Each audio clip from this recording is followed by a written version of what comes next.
Sr. Presidente, senhoras e senhores deputados, Sr. Governador, cumprimento e a quem o acompanha. Antecipámos, e com razão, que a vontade do Partido Socialista para as audições era a reescrita da história. Aliás, hoje mesmo o Sr. Deputado Costa Matos parece querer reeditar as comissões de inquérito, quer do Novo Banco, quer da Caixa, e até parece sofrer de amnésia, uma vez que, tendo estado na CPI do Novo Banco, parece que não conhecer o relatório Costa Pinto, que eu creio que conhece bem. Mas antecipámos também que a vontade do PS, na presença de Vossa Excelência, tinha, em particular, como objetivo socorrer-se a si, com a esperança que o Sr. Governador assumisse o papel da oposição que o Partido Socialista declaradamente não sabe fazer. Mas querendo acreditar que esses intentos não saíram gorados e que o Sr. Governador não deixará de aproveitar esta oportunidade, não para ajustes de contas, nem para reescrever a história, mas para trazer justiça avaliativa ao processo do Novo Banco.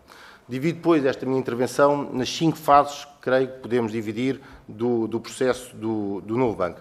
A primeira refere-se à pré-resolução, fase em que o Dr. Pedro Passos Coelho recusou os 2 pedidos de Ricardo Salgado.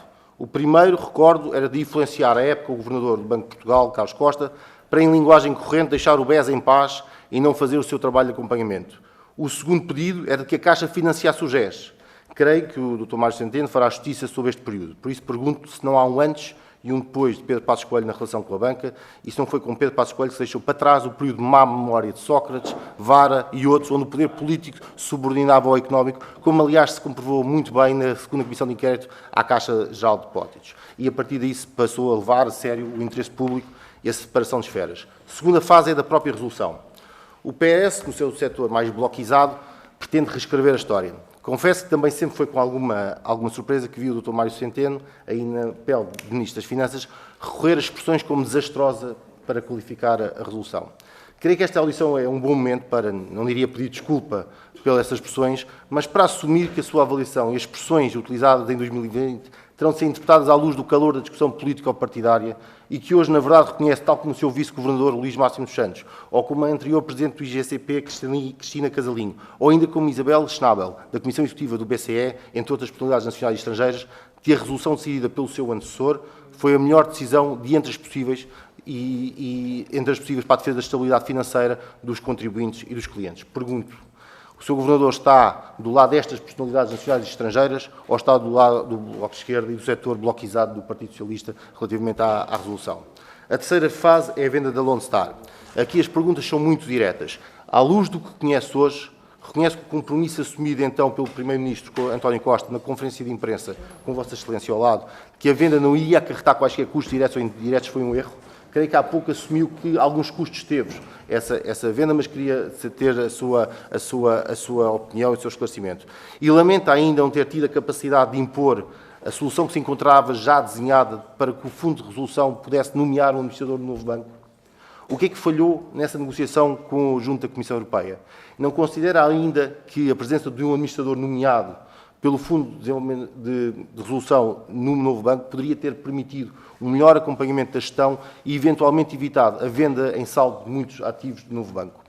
E aqui entramos na quarta fase, que é, de algum modo, concomitante e dependente da terceira, que tem que ver com o acordo de capitalização contingente. Primeiro, o desenho. Entendemos que esse desenho, acompanhado da ausência de um administrador, criou um modelo que incentivava mais chamadas de capital. Recordo que o Fundo de Resolução tinha de acorrer não apenas às perdas líquidas dos ativos, mas à própria atividade geral do banco, uma vez que teria de repor os rácios para 12,5%.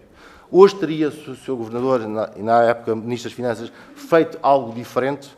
Recordo ainda declarações do então Primeiro-Ministro. Não há garantia, nem direta nem indireta, nem do Estado, nem do Fundo de Resolução.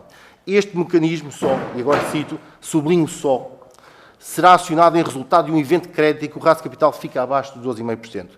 Não considera, à luz política, digamos assim, que estas declarações, assumo que articuladas consigo, pretendiam dar uma ideia de que a capitalização seria improvável, quando na verdade todos sabiam exatamente o inverso?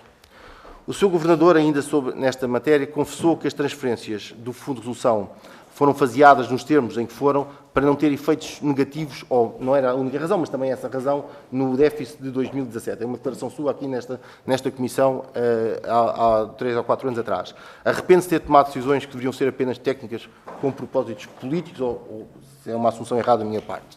Relativamente, eu vou deixar para a segunda fase as últimas perguntas para não esgotar, para não ultrapassar o tempo e deixo ficar por aqui, Sr. Presidente. Muito obrigado.